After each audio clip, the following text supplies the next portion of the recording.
Hello, everyone. My name is Reza Rahman. I'm Principal Program Manager for Java on Azure at Microsoft. And what that means is I work with a whole bunch of teams here at Microsoft, sometimes up to 10 or 15 teams, believe it or not, that all do bits and pieces of Java here and there. So what I'm going to talk to you about today is Enterprise Java, namely how to accelerate your Enterprise Java workloads onto Azure. What that means is I'm going to do a really quick tour of all of the things that we do to make enterprise Java developers' life easy, namely folks that are using Java EE or Jakarta EE or microprofile, and what we are doing in order to make it very simple for them to move to Azure in the quickest way possible. All right, so I hope this is going to be fun. So let's go ahead and get started. So here's my plan for your time investment. We have about roughly half hour together. So I'm going to be talking about three different segments of things. We'll be talking a little bit about the Jakarta EE or Java EE ecosystem context. I think that's important for you to understand what that perspective is from a Microsoft standpoint. A lot of the talk then will be focused on talking about what the current capabilities and work that is going on around Jakarta EE or Java EE on Azure. And then finally, we'll be spending a little bit of time talking about the roadmap and what is coming in the near future and perhaps slightly distant future as well. Okay, so let's get started with the ecosystem. So as you all probably know, Java EE or Jakarta EE is a very important part of the Java ecosystem on the cloud.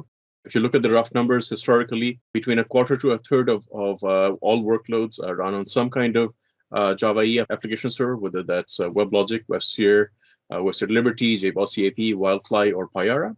And basically, we target all of these platforms from an Azure standpoint. Of course, you probably also know that even if you are not using a Jakarta EE application server today, you're still dependent on Jakarta EE as a technology in one way or the other. So close to 70 to 80% of workloads, almost all workloads really on Azure, depend on at least one or more Java EE API in some shape or form. So whether you're using Tomcat or Hibernate or ActiveMQ or Jetty or Jersey or Quarkus or microprofile or any number of these such things, ultimately you depend on Java EE as a platform. And we do have some bindings that are not specific to Java EE application servers per se, but rather specifically targeted to Java EE as an individual API. And we'll talk about that in a moment also. Now, a lot of these applications are moving to the cloud for one reason or the other. I think it's fair to say that these Jakarta EE workloads are a bit more behind the rest of the Java platform in general, but a lot of them are also gradually moving to the cloud as well right now as we speak. So here's some data if you want to take a look at it. One interesting survey to look at that we always do is the Jakarta EE official Jakarta EE development survey. So some of the things I'm talking to you in this context is around that. As you can see, Jakarta EE is an ecosystem. There's a whole bunch of things that evolve around it. But there's also interesting parts of the ecosystem that are arising now, namely things like Quarkus and microprofile that I'll also talk a bit about. We're not doing anything with that quite directly as of yet, but we may in the future. So this is a little bit about the Jakarta EE transition. Again, for context setting, if you're not aware of this, so Java, the technology that we're talking about today and the term that I'll be referring to going forward is Jakarta EE. But Jakarta EE is really nothing much more than a rebranding of Java EE as a technology.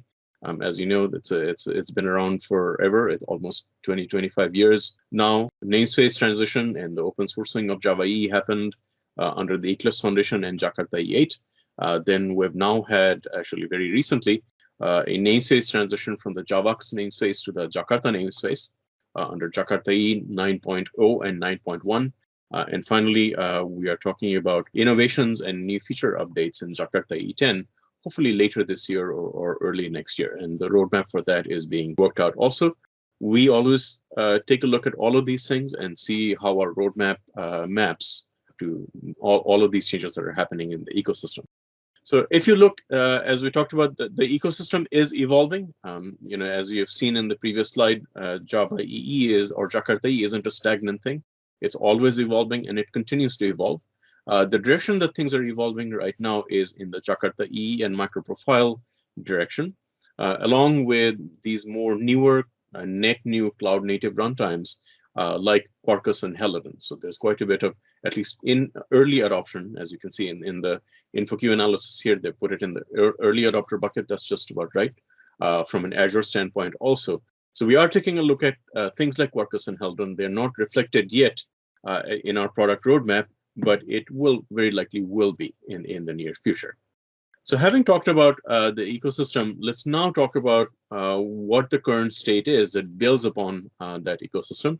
So this particular slide, I think of it as a roadmap for this particular segment, if you will.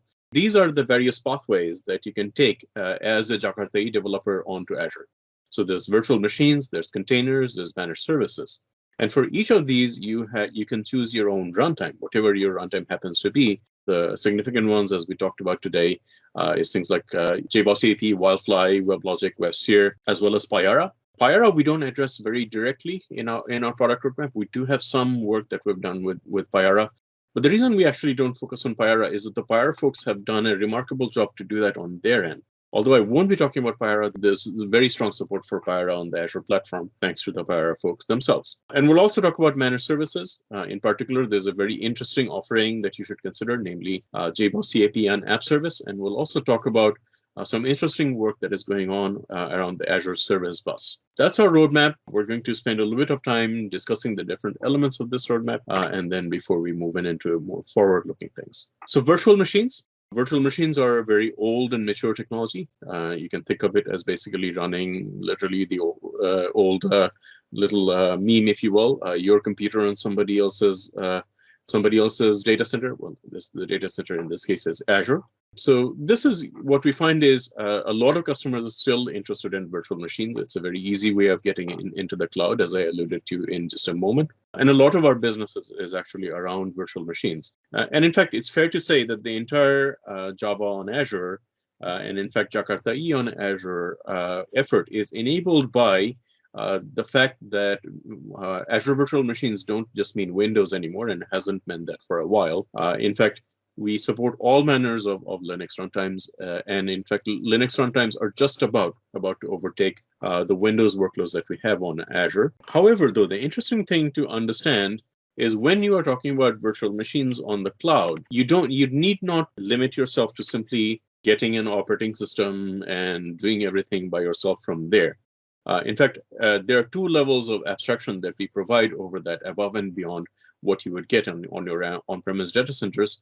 One is the concept of base images. So instead of just starting from the operating system, let's say you want to target WebLogic, well, you can just get a WebLogic virtual image right from the start. And that comes pre-built from the vendor with lower level details like the operating system and the Java install and the WebLogic install. Above and beyond that is the concept of solution templates, and you have a screenshot of that concept explained. And what this is that it's a one layer above abstraction where you say, I want an instance of WebLogic with the admin console enabled, or I want a cluster of WebLogic servers with the workers and the manager nodes all configured for me. I want, while you're at it, please configure a load balancer for me, or configure a database for me, or configure Active Directory for me, and so on. So it's this UI-based experience that's in the Azure Marketplace. You fill that out, and basically what you get is, lo and behold, magically you have a pretty robust working instance of that setup that you specified in the Azure Marketplace. So we have these marketplace solution templates for all of the major application servers. A very robust offering is the one for WebLogic, okay, as I alluded to, and it comes with all these capabilities of solving all of the common use cases, plus working on all of those integrations as well. So whether it's Azure App Gateway as a load balancer, or Azure SQL or PostgreSQL as a database, or wanting to connect to Oracle DB either on the Oracle Cloud or on Azure, all of those things are built in and baked into this fairly robust solution template. A lot of the mature releases for this has actually happened, and there's going to be ongoing maintenance releases. So definitely you can take a look at that. For each of these slide decks here, I will have a go-to-action link for you. So there's a go-to-action link for WebLogic on Azure. This slide deck will be available to you. You can go and explore each of these links and just simply click on it, and you'll go to the appropriate link for that particular offer. We are also in partnership with IBM. So the Oracle solution is developed in partnership with Oracle. The WebSphere traditional solution is built in partnership with IBM. So we have a very similar set of capabilities on the way now. In fact, it will be announced at build in the build timeframe, and that is WebSphere traditional on virtual machines and a cluster offer. So again, it's the same sort of situation where you want a single instance or a fully functional, highly available WebSphere cluster running on Azure with virtual machines. You simply fill out the marketplace solution template, and lo and behold, you'll have your working setup. And again, we are working with IBM to enable all of those integrations as well. Right. So again, we talked about all those sensible integrations: database, load balancer, directory server, logging via Elk, and so on and so forth. This product will evolve the rest of this year. We'll have the initial release and build, but we won't stop there. And we also have very similar capabilities around the more cloud-native runtimes from IBM, if you will. So that is WebSphere and OpenLiberty, and we're targeting container platforms for that, which is AKS and ARO in Azure. And again, you have your call to action link there.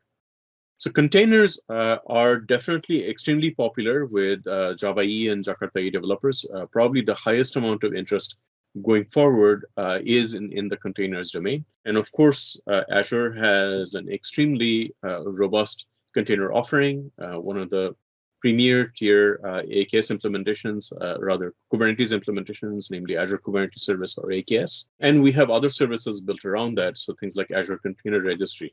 If you were to use a private registry that's very closely integrated with AKS, that's the one you would use on Azure.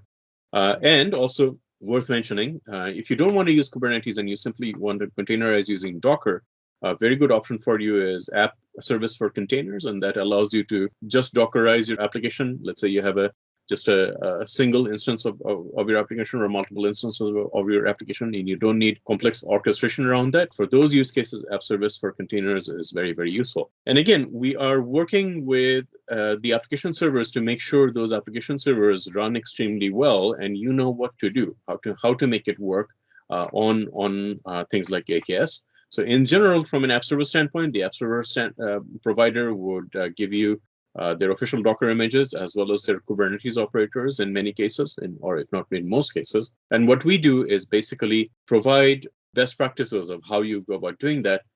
And we're also looking to build marketplace solution templates where, just like you can do the sort of wizard-based generation experience in the marketplace entry, we're looking to do the same thing for things like AKS. So you can say, here's my ER file or WAR file. I want OpenLiberty, and I want an OpenLiberty cluster of let's say 4 instances, and I want that running on AKS with the Azure Container Registry working, and you can specify all that in the marketplace, and we'll simply generate the starter setup for you, and then let you modify the environment as you wish going forward. And by the way, that's also true of virtual machines as well. Okay, so along these lines, we have a recent offering that we just announced for WebLogic on AKS. And again, this has to do with giving you, at the very beginning, certifying that the WebLogic operator and all of the WebLogic artifacts work well on AKS, as well as giving you some guidance and scripts on how to go about doing this sort of setup. It is non-trivial, so the guidance is definitely helpful. And then going forward, the rest of this year, we'll be looking to create marketplace solution templates around WebLogic and AKS to simplify the experience even further. And again, you can find more information with the aka.ms link that I posted. Same story for WebSphere Liberty on AKS. In fact, we have, just like we have for WebLogic, we also have for WebSphere and OpenLiberty on AKS, we have the guidance, the step-by-step guidance and best practices already documented for you. We've already certified that all of the artifacts work well, including the key piece there is a Liberty operator. And again, we're looking to support all kinds of robust deployments with all kinds of Azure integrations and have a marketplace solution template for that as well. So one layer above Kubernetes is OpenShift, the so-called multi-cloud platform. What this does is that it gives you a higher level facade over your environment, right? So your Kubernetes deployment could be running on different clouds, or it could be running part of it in Azure and part of it on your own on-premise data center. But as long as you're using OpenShift, you basically have a uniform interface to deal with all of those deployments. Your console looks exactly the same, your CLI looks exactly the same, and so on. So there are a number of customers that are interested in OpenShift, and we have a very old, mature offering right now that is a managed OpenShift instance. It's called Azure Red Hat OpenShift. It's a managed OpenShift environment. So again, we are making sure that all of the key runtimes namely JBoss EAP, WebSphere Liberty, and Open Liberty work extremely well on OpenShift, and you have the guidance to do all of that and potentially marketplace solution templates. Again, we've done that. Guidance is available for WebSphere Liberty and Open Liberty on ARO. We'll have Azure Marketplace solution templates shortly for that as well. And you can create all kinds of production-ready deployments already with OpenShift or and WebSphere Liberty or Open Liberty. So finally, we should definitely talk about something very, very interesting and exciting and fairly unique in terms of the top-tier public cloud vendors. And that is a managed, fully managed Java EE App Server offering, in this case, JBoss EAP, on the App Service platform. So what this allows you to do is that it's the highest level of abstraction possible. So all you really say here is that I want a set of JBoss EAP instances. Just create that for me. I don't have to worry about whether it's virtual machines or containers. I don't care. Just give me the setup and let me deploy my artifacts, my year and war file, and that's all you need to be concerned about. And that is the power of App Service. So we do have the JBoss EAP offering for App Service in public preview. It will go shortly GA, probably in the next few months or so. It is jointly developed and supported and operated by Red Hat and Microsoft, like you've seen so far. Pretty much everything we do do through a partnership. It is a stateless but load balanced service for JBoss EAP and App Service. All of the App Service capabilities are load balanced from stateless, so this is really no different than that. You can do automatic deployments through various means that App Service provides. It is auto-scaled for you and monitored for you, in addition to a number of integrations that's built into the App Service platform. You can configure your environment. You would typically do that through the JBoss CLI. That is what App Service will allow you to do. And hopefully there will be an even more robust offering in the future that perhaps would allow you to do stateful applications rather than stateless applications.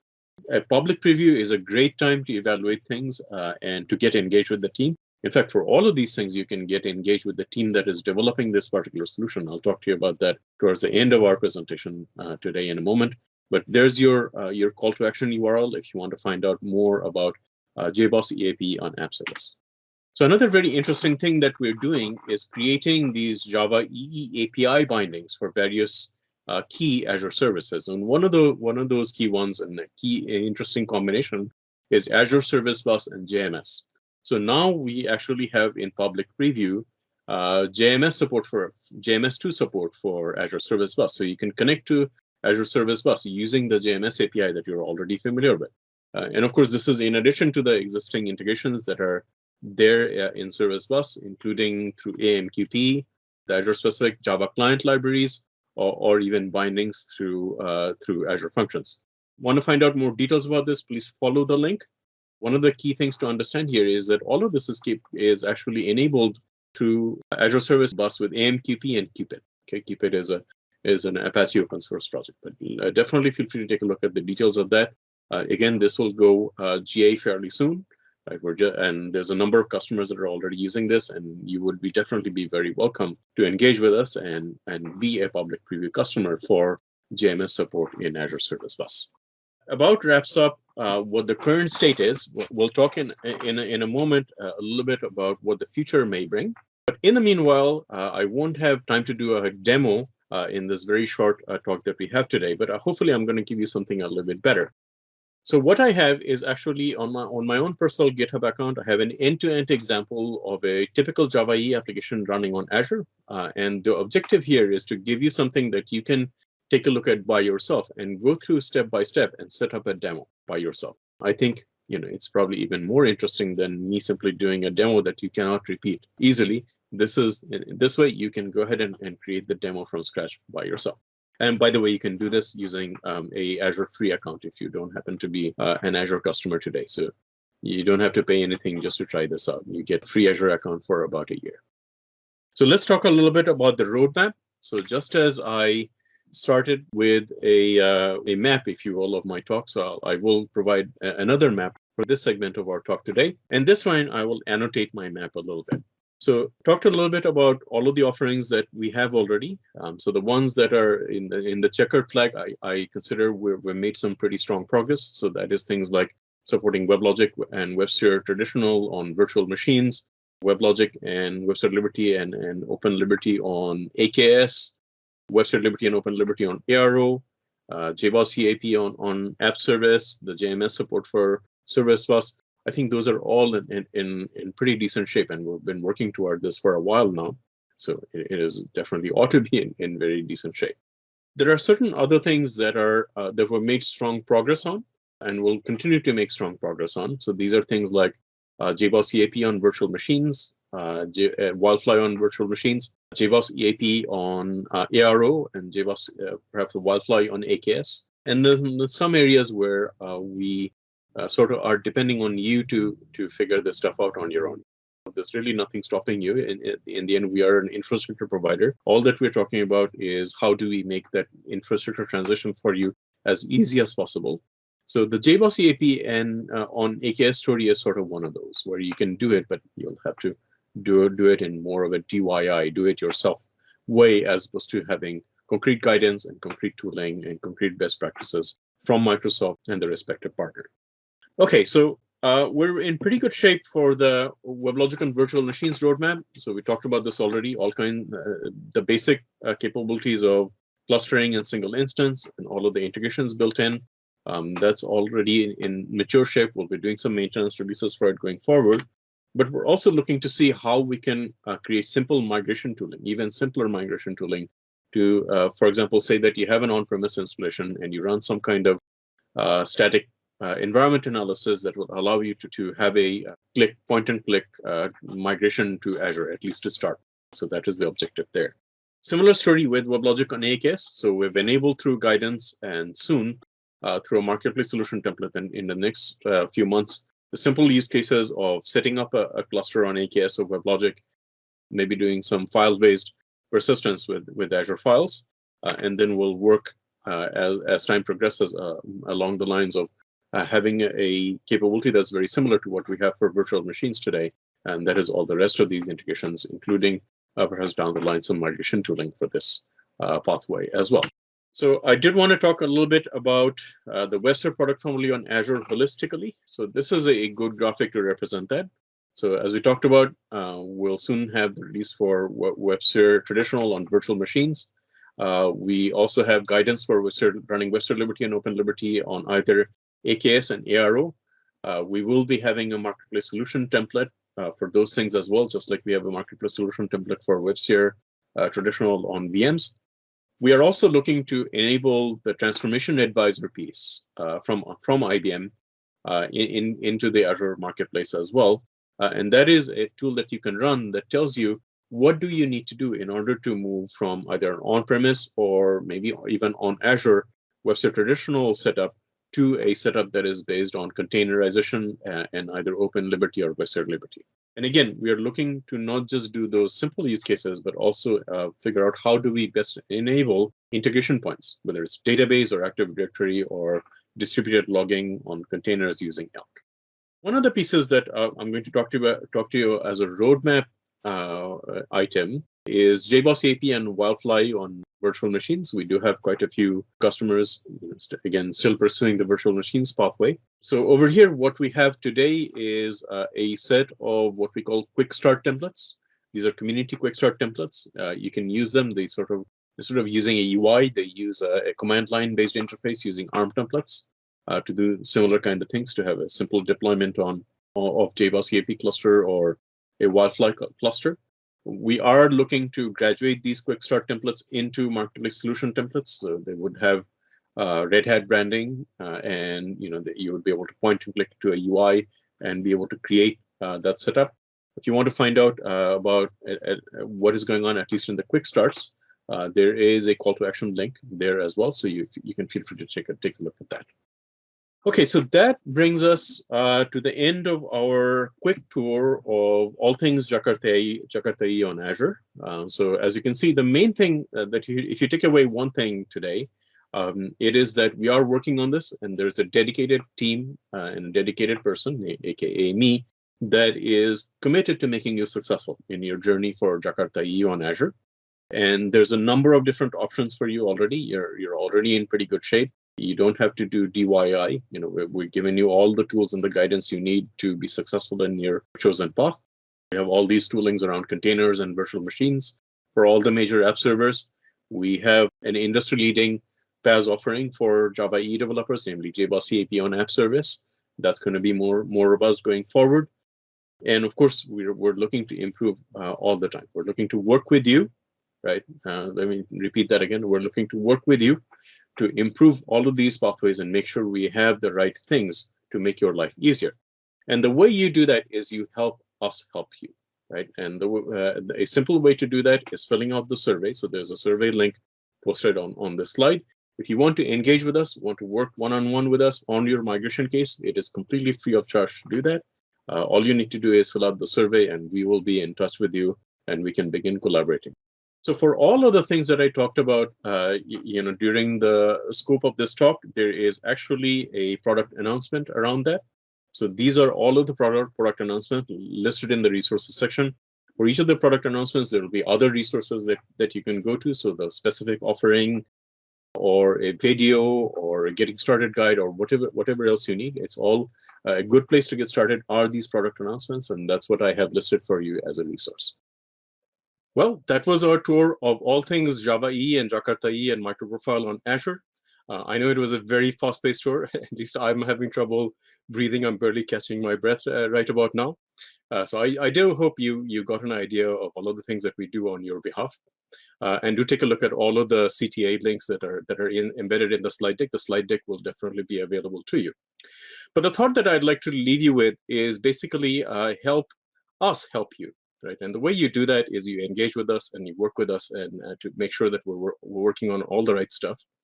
And the way you do that is just you go ahead and fill out the survey link that I shared at the very end of the slide deck. If you take away one thing out of our talk today, please let that be the thing. At any rate, really enjoyed it. I hope you got something out of it also. Really appreciate your time and maybe see you around some other time.